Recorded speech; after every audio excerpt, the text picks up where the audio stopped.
What's up guys, Brian Elliott here, and today I want to talk about a light that you should absolutely not sleep on because it's amazing. I'm being lit by two of them right now, the Neewer CN-160, 30 bucks. Fantastic light. I've been using these lights all throughout my career. They were the first lights that I ever bought. I discovered them in 2016. I've got two here. They're small, they're light, they're simple.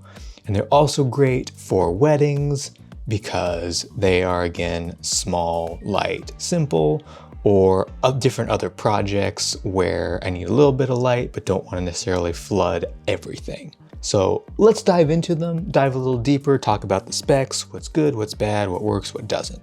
All right, so these lights come with two different filters. You've got this one, and you also have a daylight filter, which I'm not gonna lie, I've lost because these lights go pretty much everywhere.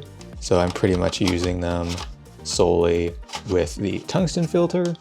It's pretty simple.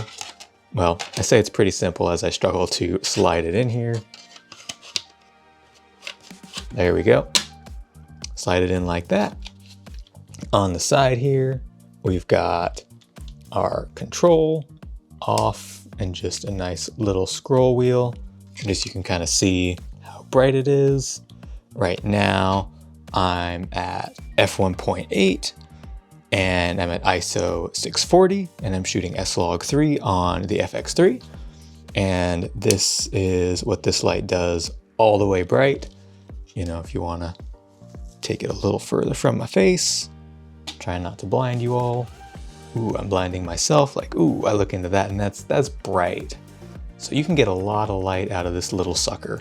So these lights run on the Sony NP-F batteries. These guys, I'm personally using the NP-F 970, which is the big thick boy. You can get anywhere from a couple hours at full power, maybe even 3 hours at full power, to 5, 10 if you lower the power quite a bit. So one double-edged sword of this light is it only runs on battery power. So you're not gonna be able to plug this light in and just have it run all day, but because the batteries last so long, it's not really a huge deal and they're so cheap, so you can just have a bunch of batteries. The only bummer is if they go out in the middle of a take, then you kind of lost that take. But for the most part, that's not going to be a huge issue by any means. If you're shooting a live event, just make sure, like if you're at a wedding reception, that you put in new batteries right before the reception starts, and you're going to be good for hours even at full power. The advantage is you don't have to find power. Like you're not going to need to get V-lock batteries and stuff like that to mount on this like you would if you wanted to run the Amarans or some of these bigger lights off battery power. And because they're not super hungry, even like the Neewer 660, you're not going to burn the batteries near as quickly.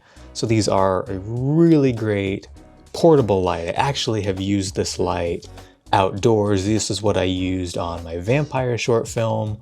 One of these guys was it because we were running around the woods. I did not want to have to carry a Neewer 660 and a billion batteries.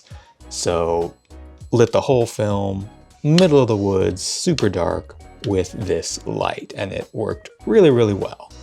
So another great feature of these lights is they've got a cold shoe on the bottom. So as we can see here, you can slide that onto your mirrorless camera's hot shoe or cold shoe and have this actually mounted onto your camera, which is kind of how they're advertised, but it's also got that screw hole on the bottom so you can screw it into your normal lights like you would, some of the bigger lights. You can just screw it into your light stands, not a problem, which is how I tend to use them much more because I like that look versus kind of like the newscaster look with it on the camera. As far as the build quality of these lights goes, they are pretty much entirely plastic, so it's not going to be super durable. If you throw it down onto pavement, it's probably going to break. That said, I've had a few of these go over at wedding receptions on concrete floors. They have survived. For being kind of cheap plastic, they are fairly durable. If they do break, they are incredibly cheap. So it's not like you're going to be breaking the bank to replace it if one of them does break on you. The light also has a test battery button, and you can see that the battery is a little bit low on this guy. It would light up with all 4 of these if the battery was nice and juiced, so it's probably about time to charge this battery after like a month of shooting YouTube videos with this light. I will have a link below so that you can check this light out. It is an affiliate link, so if you want to buy the light, I do get a small kickback, helps the channel, no extra cost to you. And if you enjoyed this video, make sure that you hit the like button and subscribe, and I'll catch all of you in the next one.